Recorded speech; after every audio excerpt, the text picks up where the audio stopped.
Hey Internet, my name is Julian and I'm back with another movie review. 2 in 1 week? I know it's crazy, you would figure that it was just Beauty and the Beast coming out, but instead there's actually another movie.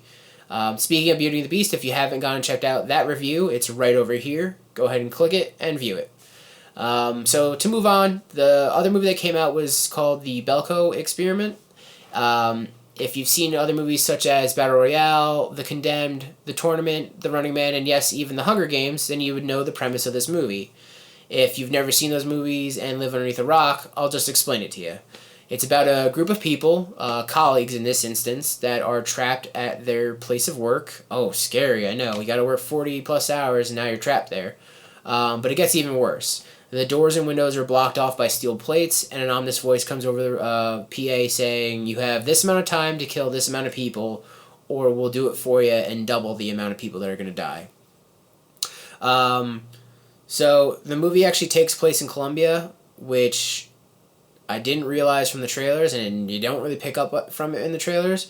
So there's a part where they're talking about the other colleagues that are missing from work that day, and they're all the locals. And that goes back to the tracer that's being put in their head, which is a whole storyline in it with itself. So I'm not going to kind of explain it because then I'll just tell you the whole movie. But the group of 80 dwindled down to the last one after a couple of different sessions of kill this amount of people in this amount of time. And, you get that last man standing kind of thing. The film is actually written by James Gunn, who is best known for Guardians of the Galaxy and Guardian of the Galaxy Volume 2. It's actually directed by Greg McLean, and it stars John Gallagher Jr., Tony Goldwyn, John C. McGinley, Michael Rooker, and a bunch of other actors whose faces you know, but you just can't remember their names. The movie's actually not half bad, especially if you like that style of movie. There are a lot of good things about it that I enjoyed, and there were also not so great things. My favorite part actually happened once the movie was over, and no, not because I got to get up and go out of the theater and go home, but because there was a realization of some major foreshadowing at the beginning of the movie that I didn't pick up on. The foreshadowing that I'm talking about is there is an ant farm on the desk of an employee who's played by Josh Brenner, and one of the ants escape, and another employee notifies him, and he picks it back up and puts it back into the ant farm. And to not go into too much, but it symbolizes that there's a whole colony of people trying to survive and potentially escape from their enclosure to only once they do escape get put right back into the scenario.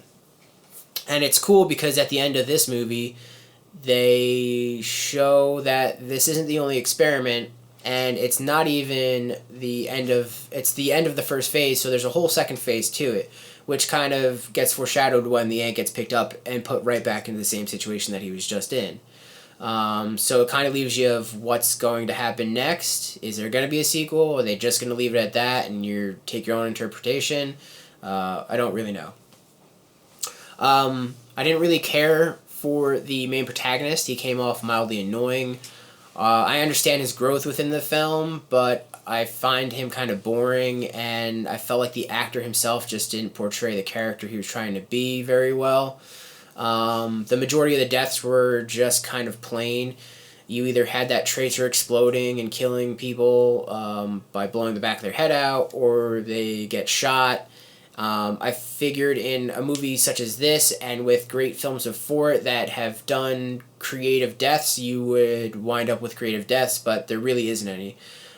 There's actually one point where the love interest, Leandra, gets a paper guillotine. I don't know if you ever used one, but it's like a giant paper cutter, and takes the blade off and like hacks at someone, but actually doesn't kill him. Instead, time runs out and his head blows up. So it's kind of just like, well, you had the option to do all these things, but you chose not to. Speaking of people's heads blowing up, the special effects for it were kind of cheesy and just seemed like unrealistic. It just felt like they were like using a garden hose filled with red paint, and they did like that thing where you just kind of get spurts of it with your thumb at the end of the hose. So it just seemed like they weren't trying at that point, which to me just seems kind of I don't know, shitty on their part. As for The movie itself, the storyline, it was good. There were points in the movie that you could kind of get confused on whether who was going to live or not. You always had that moment in your head where, like, hey, I kind of feel like this person he's definitely in my top two, but then things start to happen where you're like, well, maybe it's the new girl and it's her first day and she's been hiding, and every time someone does see her, they kind of pass her by like she's nothing, or maybe it's the love interest, or maybe it's the main antagonist. So I like that they did that, and it keeps it fresh and not predictable, but you'll see at the end who actually gets to live. Everything else in the movie was good. It wasn't mind-blowing. It wasn't outstanding. This movie's not going to win awards.